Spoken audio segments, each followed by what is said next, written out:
Bueno, me presento, mi nombre es Guillermina Libardoni, yo pertenezco al PSMA, el Programa de Conservación de Murciélagos de Argentina, que es una red de estudiantes, investigadores, aficionados por la biología de los murciélagos que se encargan de la conservación de los murciélagos, ¿no? Y a partir de tres líneas, de la educación y la difusión, la investigación y la gestión de políticas de conservación.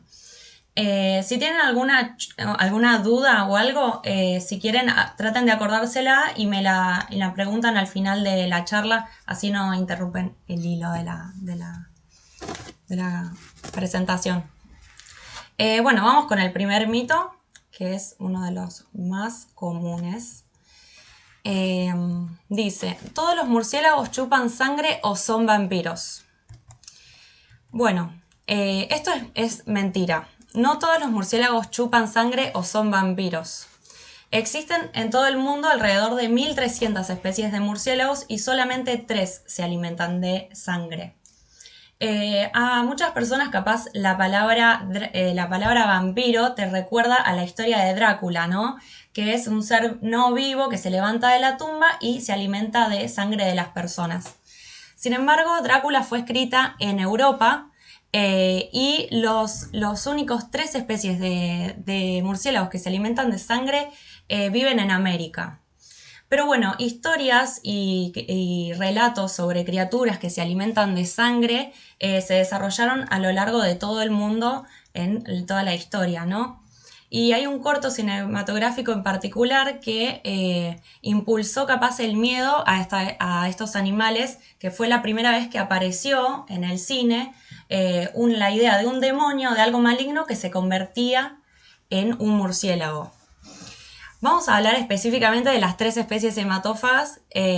Dos habitan en Argentina, tienen distribución en Argentina. El que está a la izquierda es el Desmodus rotundus, que habita desde el norte al centro del país y se alimenta de sangre de aves y de mamíferos y principalmente de mamíferos. Y a la derecha tenemos el Diaemus youngi, que habita el norte y se alimenta exclusivamente de sangre de aves. Pero el gran mito es que no chupan sangre, sino que realizan una pequeña incisión en el animal del que se van a alimentar y eso hace que gotee la sangre y ellos simplemente lamen las gotas que caen. Además, la saliva que tienen tiene un carácter anticoagulante y eso le permite que la sangre siga fluyendo y siga cayendo y además este carácter anticoagulante se estudió para el uso medicinal para las personas para tratar cardiopatías. Además, la cantidad de sangre que necesita para alimentarse por noche no es realmente significativa. Es aproximadamente de 2 cucharadas como máximo por noche. Además, ellos tienen una capacidad de identificar el sonido regular de la respiración que tienen los animales cuando están durmiendo. Es decir, que ni se percatan los animales de los que son alimentados, de que se están alimentando de ellos, ¿no? Y una curiosidad para destacar es que ellos si pasan más de 3 noches sin alimentarse se mueren.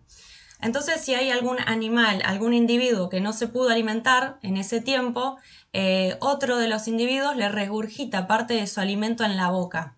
Es como un comportamiento que se estudió y además se estudió que si uno no comparte, digamos, cuando alguien lo necesita, uno lo necesita, después no se le es brindada esa ayuda. Vamos con uno más. Son animales de mala suerte.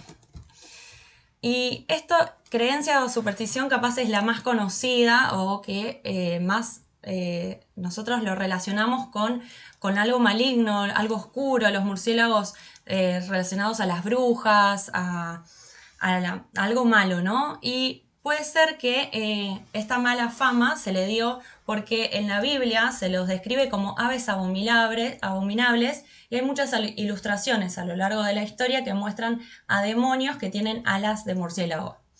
Pero sin embargo, del otro lado del mundo, en China, a los murciélagos se los asocia con la buena fortuna. ¿Por qué? Porque quizás la palabra felicidad y la palabra murciélago en chino se pronuncia de la misma forma. Y hay un símbolo muy difundido que es un anillo con 5 murciélagos que significa la longevidad, la riqueza, la salud, el amor y una muerte natural. Esto nos hace entender que, esta diferencia nos hace entender que nuestra percepción que tenemos para con los animales depende de la cultura en la que estamos inmersos. Este mito dice que son ciegos. Y la verdad es que es mentira. La verdad es que es mentira. No son ciegos y no hay ninguno que sea completamente ciego. Capaz podemos confundirnos porque hay animales que son los nocturnos, tienen la visión reducida, pero tienen un sistema de ecolocalización que les permite una mayor precisión de dónde están las presas o los objetos. Acá a la izquierda tenemos a un zorro volador bueno, este es de hábitos diurnos y tiene el sistema de vista mucho más desarrollado y no tiene el sistema de ecolocalización.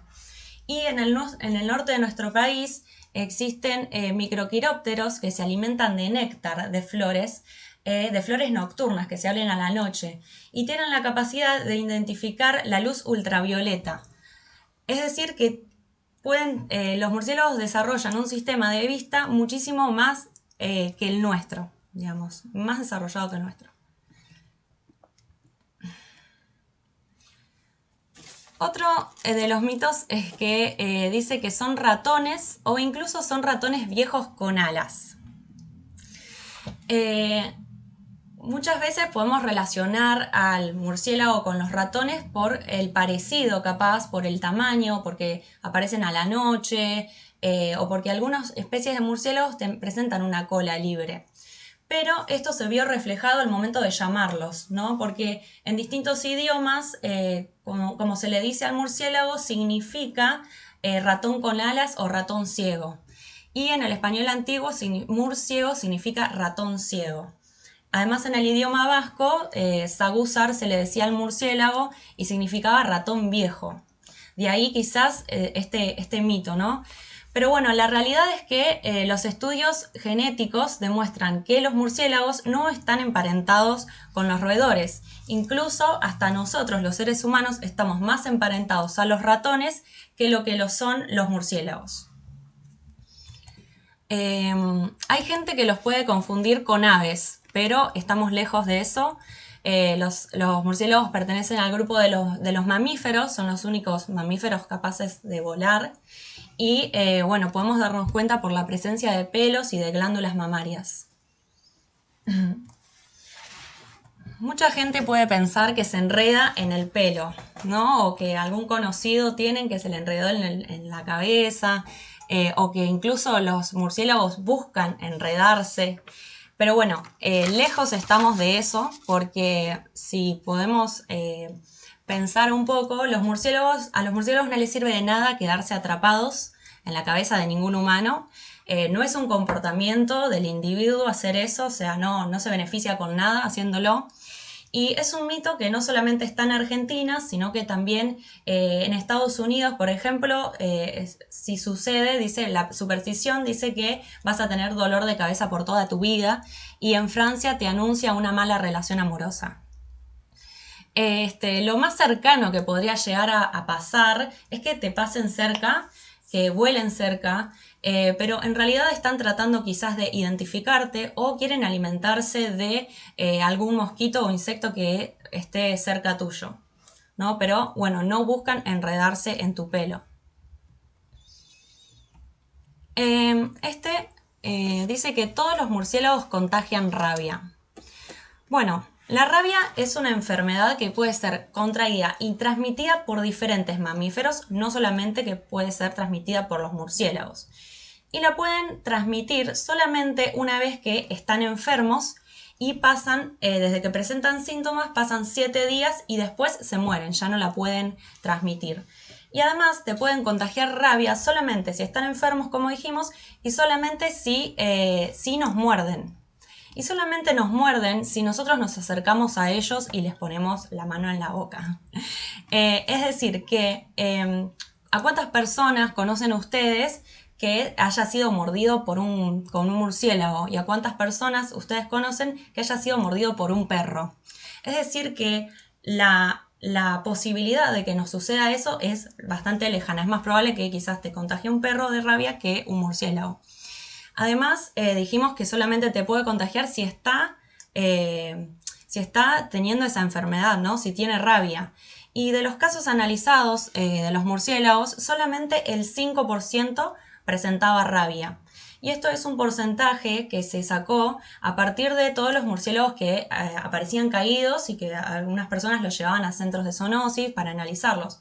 Entonces es como sacar un porcentaje de cuántas personas tienen gripe dentro de un hospital. En realidad, el porcentaje real en la población es mucho más bajo que el 5%. Podemos estimar. Y vamos con el último mito, que dice que son animales, uno de los últimos, no queda uno más, son animales dañinos o que son plagas. Y la verdad es que los murciélagos son animales inofensivos, no atacan a las personas, capaz pueden rodearnos, pueden pasar cerca, pero nunca lo hacen de una forma agresiva y nunca lo van a hacer de una forma de ataque. Y tampoco es real que los consideremos plaga, porque solamente pueden tener 1 a 2 crías por año. Y al contrario de lo que podría considerarse plaga, en realidad ellos mismos, los murciélagos, son controladores de plagas. ¿Por qué? Porque la mayoría de los murciélagos son insectívoros. El 70% de los murciélagos son insectívoros. Entonces, cumplen un rol fundamental que también nos beneficia a nosotros, ¿no? Vamos a poner acá. Los murciélagos insectívoros son controladores de plagas y propagación de enfermedades. Esto significa que, bueno, se pueden alimentar de una cantidad de mosquitos por noche que genera entonces un mecanismo de control natural de las plagas, ¿no? Y en muchos campos agrícolas evita que a muchos cultivos sean fuertemente atacados por insectos. Y además genera un control de propagación de enfermedades que muchos mosquitos son vectores de esas enfermedades. Por ejemplo, el dengue, el zika o la malaria. Un ejemplo muy claro es el del Tadarira brasiliensis, que es el que podemos encontrar en la ciudad. Ellos pesan 14 gramos y pueden alimentarse de la mitad de su peso en alimento cada noche, o sea, la mitad de su peso en insectos. Es decir, que si sacamos la cuenta de una colonia pequeña de 150 individuos, pueden llegar a consumir esos 150 1 kilo de insectos por noche. O sea, es una cantidad bastante significativa. Y esto sin tener en cuenta que durante el periodo de lactancia de las hembras, el número de la cantidad de mosquitos que se alimentan es mucho mayor. Bueno, desde el punto de vista económico también es significativo. Se hizo un estudio en Estados Unidos que permitió el ahorro de $741.000 en pesticidas solamente por poner refugios para que se instalen las colonias de los murciélagos. Y además, un dato no menor es que la materia fecal de los murciélagos, el guano, es un abono es un abono muy bueno, es un fertilizante que quizás no está muy aprovechado todavía, pero que puede ayudar. Vamos con otro de los servicios ecosistémicos que ofrece.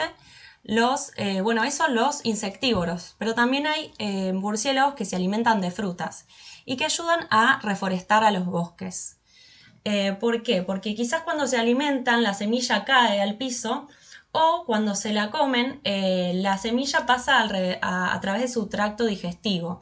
Y bueno, cuando se alimentan nunca es el mismo lugar en donde defecan, porque tienen que trasladarse para alimentarse. Entonces, de esa manera, cuando pasa por el tracto digestivo, le da a la semilla un poder germinativo mucho mayor, mucho más efectivo. Entonces, de esta manera pueden llegar a regenerar bosques en lugares en que fueron devastados los bosques, fueron talados o hubo incendios. Y después, por último, los que no se alimentan de insectos y no se alimentan de frutos se pueden alimentar de néctar y de polen. Y eso permite que se polinicen distintas especies de plantas. hay muchas especies de murciélagos, ¿no? Y tanto como las aves y los colibríes que coevolucionaron junto con las plantas. Es decir, que hay algunas especies de plantas que sí o sí necesitan una especie particular de murciélago o una especie particular de ave para seguir reproduciéndose. Y estos animales, estos murciélagos que se alimentan de flores y de néctar, lo hacen por la noche, quizás. Y bueno, las principales plantas, una de las capaz más significativas, importantes para nosotros, que polinizan los murciélagos es el tequila, el cacao y el banano. Y bueno, a modo de conclusión, quería contarles que en Argentina al menos 13 especies de murciélagos están en peligro de extinción y una de las principales causas es el desconocimiento que tenemos sobre ellos, el desconocimiento de todos estos servicios ecosistémicos, de todas las características, las curiosidades que presentan, de toda la diversidad de murciélagos que hay. Y también una de las principales causas es el miedo. El miedo que les tenemos, las creencias que existen, los mitos, las percepciones malas que tenemos sobre ellos, que dijimos, dependen de la cultura en la que estamos. Entonces, eso nos aleja de la relación armoniosa que nosotros deberíamos tener con el ecosistema en el que estamos, ¿no? Y entonces, lejos de darnos miedo, nos deberían asombrar los murciélagos. Y acá dejo unos tips de cómo conservarlos, ya que estén acá escuchando es un montón, porque si escuchan algún caso de algún amigo que le entró un murciélago y lo mata, ustedes ya mismo ya le pueden explicar que no está bueno que lo mate por tal y tal cosa, que son polinizadores. Existen protocolos de exclusión para sacarlos de forma pacífica sin tener que matarlos y sin tener que vuelvan a entrar también. Y bueno, si haces protocolos de exclusión también se pueden hacer refugios alternativos. Ahí hay un dibujo. Y bueno, también pueden participar del PSMA o pueden divulgar el trabajo del PSMA. El PSMA es una comunidad abierta a todos. También ellos hacen talleres educativos de forma gratuita. Pueden ser miembros o colaboradores eventuales o simplemente apoyar la causa, digamos. Así que bueno, si tienen alguna pregunta la puedo responder tanto yo como mi compañero Ger, que también pertenece al programa de conservación de murciélagos. Y si quieren alguna más información está en esa página todo lo que es acerca de murciélagos. Gracias.